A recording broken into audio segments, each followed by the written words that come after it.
The fog over Bruges wasn't fog. It was a shroud. It clung to the black, icy water of the canals and choked the air between the Gothic facades. It tasted of diesel, ancient stone, and something sweetly rotten, like flowers left to die in a crypt. Axel Vanguard tasted it and hated it. He hated the way it muffled the world, hated the postcard-perfect gables that looked like sharpened teeth in the gloom. He hated this city that sold its soul for tourism, while its foundations rotted. Most of all, he hated being back. Bruges was a museum, and he was the exhibit that had broken the glass and run. A former combat diver for the Belgian Navy's Times Composante Marine **, Axel was a specialist in underwater demolition and infiltration, or had been. Dishonorably discharged was the polite term. Liability was the one whispered by his former CO after the catastrophic failure of an op in the Scheldt estuary. Now, he was just a man with a very specific, very useless set of skills, living in a cheap Brussels flat. Until the package arrived. It was waiting for him at the rented room above a chocolate shop. The smell of cocoa cloying and sick. A small, square box, wrapped in brown paper. Inside, nestled on black velvet, was a stuffed swan, a cheap tourist souvenir. Tucked into its fabric beak was a scrap of antique lace, Bruges, bloomwork, the kind his mother used to collect, the kind his sister Lena cherished. This piece was stiff and dark, stained. The smell hit him, sharp and metallic under the damp. Copper, iron. He didn't need a lab. He'd smelled it enough times in flooded submarine hulls and on steel bulkheads. It was blood. His phone buzzed. A single text from an unknown number. Lena was digging up ghosts. Now, she's one of them. Stay away. He was already moving, his old training flooding back, the bitter apathy of his discharge burning away, leaving only a cold, hard purpose. Lena, a headstrong investigative journalist, had been the only one who believed him about the present. Failed op. The only one who believed him about their father. Their father, a local historian obsessed with the unseen history of Bruges, had been found in the Dijver Canal 10 years ago. A slip on the ice, the police had ruled. Accidental drowning. Axel had never believed it. Lena, it seemed, had finally started digging. He checked the 9mm he wasn't supposed to have, strapped a Ka-Bar dive knife to his ankle, and pulled on a dark gray parka. He wasn't staying away. He was coming home. Lena's apartment was on the top floor of a narrow house in the Santana Quarter. The lock was picked a sloppy, arrogant job. They hadn't cared if she knew. Or they knew she wouldn't be coming back to see it. The place was turned over. Not ransacked. It was a professional search. Efficient, cold. Her laptop was gone, hard drives ripped from their casings. Her files were emptied. They were looking for her research. Axel, however, wasn't looking for what they took. He was looking for what they missed. He ran his hands along the underside of her heavy oak desk. His fingers brushed a strip of gaffer tape. He pulled it free. A single, waterproof USB stick. He plugged it into his own hardened laptop. It was a mess of files. Scanned documents, encrypted spreadsheets, blurry night vision photos. But the centerpiece was a video file. It was shaky, clearly filmed from a boat at night. It showed a group of men in dark work clothes loading wooden crates from a canal barge into a hidden, moss-covered archway at the water level. The location tag was unmistakable. Rosenhodkai, the Quay of the Rosary, the most photographed spot in the city. The audio was just a whisper of wind and water, until a single voice cut through, sharp and aristocratic. Be gentle, with the Byzantine pieces. They are irreplaceable. The guild expects perfection. Asterisk. Axel scanned the other files. Financial records, shipping manifests, all coded, and a name, repeated like a prayer. Asterisk, de Swanengilde, asterisk. The Swan Guild. A single text file contained Lena's notes. Asterisk, the guild isn't a myth. It's a corporation. The oldest families in Bruges de Vos, Van Acker, Willems. They didn't just build this city. They own it. They use the canals. Father wasn't investigating history. He was investigating logistics. They're not a cult. They're a cartel. They smuggle priceless antiques, launder money through the tourism industry. The entire city is their fortress. They call themselves curators. Father called them purifiers. They cleanse anything that threatens the city's perfect image or their control of it, like him. Now, like me, asterisk A, final name was circled, asterisk asterisk, Batuk de Vos, asterisk asterisk, Count de Vos. A heavy knock echoed from the apartment door. Axel killed the laptop, pocketing the drive. He drew his 9mm, flattening himself against the wall. Axel Vanguard? The voice was tired, gravelly. Flemish police, open up, or don't. I've already picked your lock once today. The door creaked open. The man who entered was a cliché. Rumpled trench coat, nicotine-stained fingers, and eyes that had seen too much. He looked like he'd been carved from the same damp stone as the city. Inspector Elias Thorne, he said, not offering a hand. He glanced at the apartment. Messy. Your sister was a firebrand. I tried to warn her off. Warn her off what? Axel's voice was flat, the gun still level. The Swan Guild. Thorne sighed, running a hand through his thinning hair. You think you're in a thriller, Mr. Vanguard. You're not. You're in a post office. The Guild is a social club for old men who like swans. That's the official line. The one I'm forced to write in my reports. And the unofficial line? Thorne looked at Axel, a flicker of something assessment, maybe even respect in his tired eyes. The unofficial line is that they, Times are Times Bruges. They own the politicians, the banks, the police. They own me. They've been running this city since the 15th century. They move things. Asterisk things, asterisk. Through the canals that the port of Antwerp is too well lit for. My father, Axel said. Thorne nodded grimly. Your father was a good historian. Too good. He found their private shipping ledger. They called it an accident. I call it a purification. And Lena? She found it too. And she was going to publish. De Vos. He can't allow that. The Guild is his religion. Where is she? Axel's knuckles were white on the grip of his pistol. I don't know, Thorne said. But they hold their business meetings in the old cellars, the ones that predate the city proper.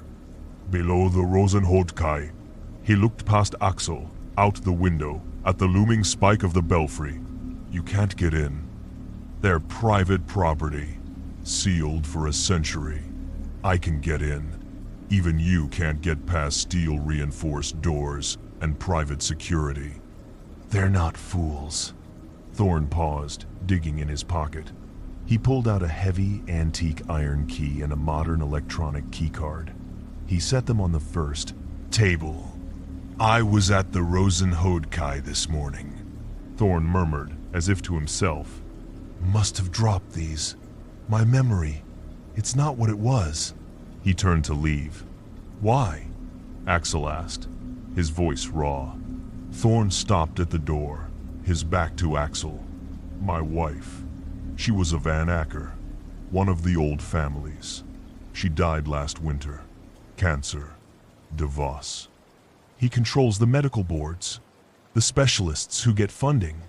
He expedited things. He said it was regrettable, but necessary to preserve resources. She was a bad investment. He looked over his shoulder, his eyes dead. I can't burn them down from the inside, Vanguard. I'm just a tired old man. But you're a fire, and I just want to see them warm their hands. He left. Axel stared at the keys. A trap? Almost certainly. But it was the only one he had. Night fell like a hammer. The Rosenhodkai was empty, a stage set after the play. The tourist boats were docked, their canvas covers snapped tight. The medieval buildings leaned over the canal, their reflections shattered by a skin of ice. Axel wasn't dressed for the street. He wore a 5mm wetsuit beneath dark, weatherproof fatigues. He wasn't going in the front door. He was going in his way. He slipped into the canal from a shadowed times waterport times 100 meters downstream. The cold was a physical blow, a sudden, brutal agony that stole his breath. It was colder than the North Sea, colder than any training exercise. This was water that didn't just chill, it killed. His military training took over. Asterisk. Control the gasp. Slow the heart. Embrace the cold. Become it. Asterisk. He submerged the silence of the city, replaced by the muted roar of his own blood. He swam low, his rebreather, a piece of retired gear, emitting no bubbles. The canal bed was a slurry of mud, broken bottles, and the slime of centuries. He found the archway from Lena's video. It was exactly where she'd marked it, hidden beneath a curtain of black-green moss just below the quay's stone overhang. A rusted iron grate blocked it. Axel surfaced, shielded by the darkness under the quay. He checked the grate. It was thick, medieval, but the lock was modern. A heavy, magnetic plate. He pulled out Thorne's keycard. He pressed it against the recessed sensor. A dull, heavy times clack, times echoed underwater. The gate swung open on silent hinges. He slipped inside, into absolute, crushing darkness. He thumbed on a low-lume tactical light. He was in a flooded brick tunnel. The water was waist-deep, the air thick with the smell of mold and ammonia. This was the city's secret circulatory system.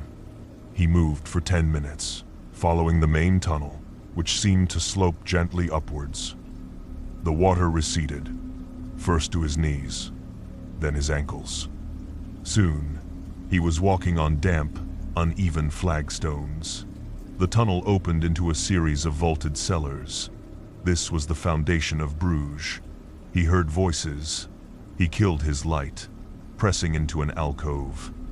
Two men in dark, tailored suits stood at the far end of the cellar, guarding a heavy oak door. Private security. They wore earpieces and carried FN 509 seconds. Don't like this. The inspector is getting sloppy. Thorne? He's a dog. DeVos holds his leash. He'll do what he's told. What about the brother? The diver? If he shows, he drowns. The Count has 3 men in the water at the sluice gate. This time, it'll be an official accident. Now shut up. The judgment is beginning. Axel's blood ran colder than the canal water. Asterisk sluice gate. 3 men in the water. Asterisk. A disposal team. He couldn't take them both silently. He had to move. He scanned the cellar. Above them, crisscrossing the ceiling, were the ancient iron remnants of a winch system, thick with rust. He unclipped a small, waterproof packet from his belt. His emergency toolkit, a 2-ounce block of C4, a blasting cap, and a wireless detonator. He didn't need a bomb. He just needed a distraction. He slapped the C4 onto the stone wall, times behind. Times him far from the guards. He set the timer for 5 seconds. He moved to the edge of the alcove, 9 mm raised. The pop times of the charge was small, but in the enclosed space, it sounded like a cannon. It sent a shower of stone, dust, and mortar from the far wall. What the hell was that? Check it! One guard moved toward the noise, pistol raised. Axel stepped out. Hey! A single, double-tapped times, foot times from his suppressed pistol. The second guard turned, raising his weapon. Axel fired twice more. The man collapsed. The first guard was already spinning, firing wildly. Axel didn't engage. He dove, rolling behind a thick stone pillar as bullets sparked off the stone. The guard was reloading, shouting into his earpiece. Intruder! In the west cellar! Asterisk! Code Swan! Asterisk! Axel sprinted. He hit the guard with his shoulder, a full-body check that slammed the man's head against the wall. The guard slumped, unconscious. Axel grabbed the earpiece from the first man, jammed it in his ear, and hit the oak door. It was unlocked. He burst, through, into hell. It wasn't a crypt. It was a boardroom. The vast medieval vault was lit by recessed halogen lights. A long, polished mahogany table dominated the center. Seated around it were a dozen of Bruges' elite, men and women in cashmere and silk, their faces cold and bored. At the head of the table sat Count de Vos. He was in his 60s, silver-haired, with a predatory stillness. He looked up at Axel's entrance, not with surprise, but with profound annoyance, as if a waiter had spilled his wine. And in the center of the room, tied to a heavy oak chair, was Lena. Her face was bruised, her lips split, but her eyes were fire. Took you long enough, Axel, she spat. Mr. Vanguard. How? Predictable. De Vos dabbed his lips with a linen napkin. You are trespassing, and you are interrupting a private civic matter. Let her go, De Vos. Axel kept the pistol trained on the Count's chest. Let her go? De Vos laughed, a dry, brittle sound. She, like your father, is a threat to the harmony of this city. She threatens 800 years of tradition. She is an infection, and we are the cure. You're a smuggler, a common criminal hiding in a castle. I am a Times preservationist asterisk. De Vos hissed, his charisma turning venomous. This city is a living masterpiece. My family, asterisk, our Times families, he guessed at the table, have curated it. We protect it from the outside world, from the vulgarity of modern finance, from the scrutiny of Brussels. And yes, to do that, we move capital, we move art, and we remove problems. Axel, don't listen, Lena struggled. The sluice gate. It's a disposal. She's right, a new voice said. Inspector Elias Thorne stepped from the shadows behind De Vos. His gun was in his hand, but it was pointed at Axel. I'm sorry, Axel, Thorne said, his voice no longer tired, but sharp, energized. You were an excellent tool. The perfect, chaotic element to flush them out. Axel's blood froze. You were lying. His wife, De Vos, chuckled. His wife left him for a banker from Ghent, and she is in perfect health. Elias was excommunicated. He grew greedy. He wanted to change tradition to volume. He wanted to move. Less cultured goods, drugs, weapons. This city is time stagnant. Asterisk. Thorne roared, his face purple. You and your dusty antiques. This network, these canals. They could be a Times River Times of profit, but you're too weak to see it. The twist hit Axel like a physical blow. Thorne wasn't trying to get justice. He was staging a coup. He had used Axel to create a crisis.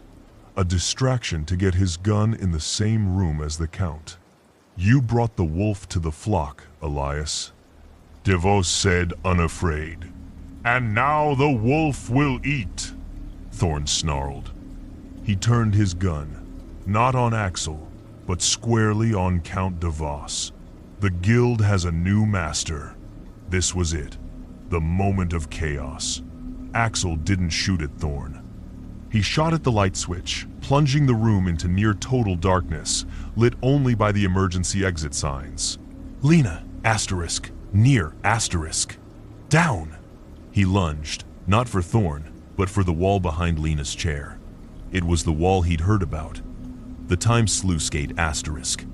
He could feel the cold radiating from it, hear the faint trickle of water. This wall was all that separated them from the canal. Shouts, gunfire. The guild members screamed and dove under the table. Thorn was firing blind at where DeVos had been. DeVos's own bodyguards, who had been hidden, returned fire. The room was a sonic nightmare of ricochets. Axel reached Lena, cutting her bonds with his dive knife. The wall, Lena. It's our only way out. Out! It's a solid wall. Not for long, Axel whispered. He pulled the last of his C4 from his belt, a larger 8-ounce charge. He jammed it into a fissure in the ancient stone, right next to the iron mechanism of the sluice. This wasn't a distraction. This was a door. Axel, no. That much will bring the whole quay down. No, it won't, he muttered, his fingers working with practiced icy calm. He was a demolition expert. He wasn't destroying the foundation. He was times unzipping times it. It's a controlled breach. It will only take the gate. A beam from a flashlight caught them. It was Thorn. The diver. Stop him. Thorn and 2 guards opened fire. Stone chips peppered Axel's back. He shielded Lena with his body, his thumb finding the detonator. Hold your breath, he whispered. He pressed the button. The explosion was a deafening wet times crump asterisk. It didn't feel like a bomb. It felt like the city itself had broken. For a heartbeat, there was silence. Then, the wall failed. A solid black column of the diver canal, times atomized times the ancient stone. It hit the room not as a flood, but as a hydraulic battering ram. The icy water, under unimaginable pressure, blasted the mahogany table, snapping it like a twig. It slammed into the guild members, tossing them like dolls. The lights died, and the vault became a churning, black, freezing hell. The water was instantly at their chests, pulling them in a vortex. The sound was a continuous roar. Axel! Lena screamed, grabbing his arm. Swim! Swim for the breach! He yelled over the din. He saw Thorn, clinging to a pillar, his face a mask of rage. He had lost his gun. He saw Axel and Lena and launched himself at them, a knife in his hand. You ruined it! It's time's mine, asterisk! Thorn was a cop, a street brawler. But in the water, he was an amateur. Axel let go of Lena, shoving her toward the swirling gray light of the breach. Go! He turned to face Thorn in his own element. Thorn lunged with the knife. Axel didn't block. He grabbed Thorn's wrist, dropped his own weight, and pulled them both times under asterisk. Beneath the raging surface, there was only the cold and the dark. Thorn thrashed, his eyes wide with panic, the knife useless. Axel was calm. He was home. He held Thorn under, his combat training a brutal, efficient algorithm. He locked his arm around Thorn's neck, cutting off the air. The man struggled, a desperate, fading animal. It was fast. It was silent. Axel released the body, letting the current take it. He burst to the surface, gasping. The cold, now a deep, agonizing pain in his bones. He saw Lena clinging to the shattered edge of the breach. Together! he shouted. They took one last breath and dived, pulling themselves through the jagged hole, out of the tomb and into the black, icy heart of the canal. They surfaced 50 meters away, behind the buttress of a bridge. The city was waking up. Sirens wailed, converging on the Rosenhood Kai. The flood in the cellar would be seen. The vault, the bodies, the criminal enterprise, all of it exposed to the harsh light of day. Axel and Lena Vanguard dragged themselves onto the cobblestones of a deserted quay, shivering so violently they could barely stand. The fog was lifting. The first pale, gray light of dawn broke over the city. It illuminated the belfry, the stepped gable roofs, and the graceful, serene swans gliding on the water. It was the most beautiful city in the world. A perfect, gothic fairy tale. Axel looked at the water, then at Lena. They hadn't defeated a monster. They hadn't cleansed a curse. They had just exposed a network of rich, violent men who used 800 years of beauty as a weapon and a mask. DeVos was likely gone, escaped through another tunnel, his empire shattered, but his life intact. The Swan Guild wasn't destroyed, just wounded. But the accidental death of their father was finally avenged. Lena huddled against him, wrapped in his arms. It's over, Axel. Axel Vanguard stared at the fairy tale city, the water black and cold at his feet.